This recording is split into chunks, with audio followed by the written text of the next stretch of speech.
बिस्मिल्लाहिर्रहमानिर्रहीम। अस्सलाम वालेकुम दोस्तों, आज मैं आपको होम्योपैथी की मेडिसिन अमोनियम बेंजोनिकम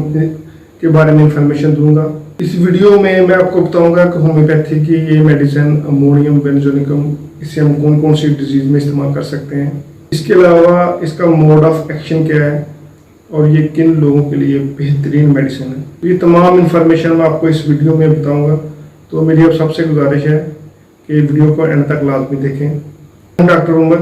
और आपको अपने चैनल होम्योटेक में खुश आमदीद कहता हूँ। आपको बताता हूँ कि होम्योपैथी की मेडिसिन अमोनियम बेंजोनिकम, इससे हम कौन कौन सी डिजीज़ में इस्तेमाल कर सकते हैं।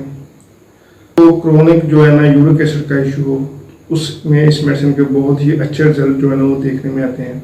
अगर किसी को जो अडीमा का इशू हो, यानी यूरिक एसिड में उनका जो फेस है उसमें स्वेलिंग आ गई हो, तो उसमें भी इस मेडिसिन को बहुत अच्छा जो है ना वो रिजल्ट देखने में आता है। अगर किसी को गोट की हालत में जो कि एक रूमेटॉइड आर्थराइटिस का इशू देखने में आता है, तो उसमें भी इस मेडिसिन को ना बहुत अच्छे रिजल्ट जो है ना देखने में आते हैं। मेडिसिन जो है ना लीवर पे और रीनल पे बहुत ही अच्छा असर करती है, और जिसकी वजह से जो गोट है वो हमारे जिस्म में जो है ना एक क्रिस्टल फॉर्म की शक्ल में डिपॉजिट होना शुरू हो जाता है। तो ये जो मेडिसिन है अमोनियम बेंजोनिकम, ये हमारे रीनल पे और लीवर पे बहुत ही अच्छा असर करती है, जिसकी वजह से जो गouty जो पेशेंट होते हैं जिनको यूरिक एसिड का इशू होता है, उसमें जो एक क्रिस्टल फॉर्म में जो हमारे यूरिक एसिड के क्रिस्टल होते हैं उनकी डिपॉजिट जो हो जाती है, तो उसमें ये जो है ना पेशेंट को तकलीफ देती है। तो इन तमाम डिजीज़ में ये मेडिसिन बहुत ही अच्छा जो है ना रोल प्ले करती है। ये मुख्तलिफ अज़ा में इस मेडिसिन के कौन कौन से साइन और सिम्टम हमें नज़र आए तो इसे हमें इस्तेमाल कर सकते हैं। जो चेहरे पे, फेस पे इस मेडिसिन के कौन से असर देखने में आते हैं, तो ऐसे लोग जिनको दायमी यूरिक एसिड का इशू होता है, उनको जो है ना ये आईलिड्स होते हैं जो नीचे वाले, ये इनमें स्वेलिंग देखने में आती है। तो अगर किसी को फेस पे जो पफी फेस होती है, पफी आइज होती हैं, उसमें जो स्वेलिंग देखने में आती हो, तो चेहरे जो है ना आँखें ऊपर वजन महसूस होता हो, तो उसमें ये मेडिसिन जो है ना बहुत अच्छा रोल प्ले करती है। उसके साथ साथ ये मेडिसिन जो है ना हमारे बुजुर्ग लोगों के लिए बहुत ही अहम मेडिसिन है। बुजुर्ग लोग जिनका जो इम्यून सिस्टम होता है वो कमज़ोर हो चुका होता है, और उसमें जो है ना एक कॉन्स्टिपेशन भी देखने में आती है पेशेंट में, और जब वो चलते हैं तो उनको जो है ना एक दर्द का सिम्टम जो है ना जिस्म बॉडी में देखने में आता है, और उनके जो जॉइंट होते हैं उनमें स्वेलिंग जो है ना वो नज़र आती है, और दर्द जो है ना वो सर्दी के मौसम में बढ़ जाती है। तो उसमें एक कॉन्स्टिपेशन का आंसर, उसके साथ साथ जो एक किडनी के थोड़ी सी स्वेलिंग, और उसके साथ साथ जो एक इन्फ्लामेशन और दर्द का सिम्टम देखने में आता हो, तो इन तमाम कंडीशन में ये मेडिसिन जो है ना अमोनियम बेंजोनिकम ये बहुत ही अच्छा रोल प्ले करती है। वो भारी महसूस होगा, वो ऐसा महसूस होगा कि जैसे सर पे किसी ने कोई चीज़ जो है ना वो रखी हुई हो, सर जो है ना वो भारी है ना वो महसूस होगा। तो अब सुबह पे इस मेडिसिन के जो साइन और सिम्टम देखने में आते हैं, तो उसमें उन लोग जो गोट के पेशेंट होते हैं उनमें जो यूरिन होता है वो स्कैंटी होता है, यानी वो बहुत कम यूरिन जो है ना वो पास आउट करते हैं, और उनमें जो एक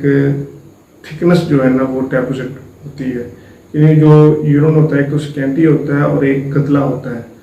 तो बहुत कम होता है, और उसमें जो यूरिन का इनकॉन्टिनेंसी होती है, बार बार यूरिन आता है, और यूरिन में जो कंट्रोल होता है वो बहुत ही कम होता है। तो ऐसा अक्सर हमारे जो बुजुर्ग लोग हैं उनमें देखने में आता है कि जैसे ही वो थोड़ा सा 60+ एज में जाते हैं, तो उनका जो यूरिन के ऊपर कंट्रोल है वो आस्ता आस्ता ख़त्म होना शुरू हो जाता है, और उनका जो यूरिन है वो एक थोड़ा होता है, उसमें जलन होती है, बर्निंग होती है, और जो एक थिक डिपॉजिट होती है वो यूरिन में महसूस की जा सकती है। ये जो यूरिन होता है वो थिकनेस होता है, गाढ़ा होता है, और वो थोड़ा थोड़ा पास आउट होता है, जो स्मोकी होता है। तो अगर किसी बुजुर्ग में इस तरह के साइन और सिम्टम महसूस होते हैं, और उसके साथ उनको जोड़ों में जो है वो दर्द महसूस होती हो, तो उस केस में ये मेडिसिन जो है ना अमोनियम बेंजोनिकम बहुत ही अच्छा रोल प्ले करती है। बेंजोनिकम हम कौन कौन सी पोटेंसी में इस्तेमाल कर सकते हैं। होम्योपैथी की मेडिसिन अमोनियम बेंजोइक को हमें 200 पोटेंसी में सुबह दोपहर शाम खाना खाने से 1 घंटा पहले जो है ना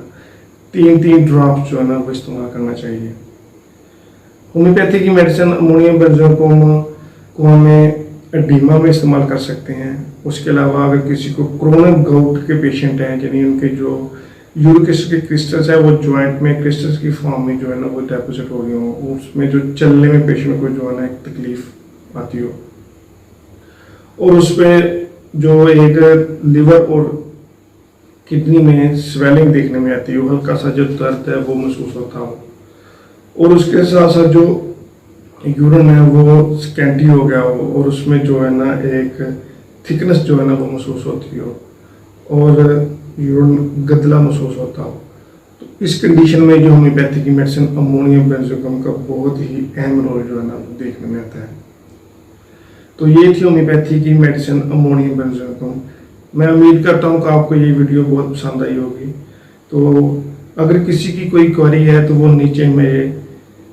डिस्क्रिप्शन पे दिए गए नंबर पे मैसेज कर सकता है। तो अगर किसी ने मेरे चैनल को सब्सक्राइब नहीं किया तो प्लीज़ सब्सक्राइब कर लें, क्योंकि मेरी नई आने वाली वीडियो के बारे में आप अपडेट रह सकें। थैंक यू, अल्लाह हाफिज़।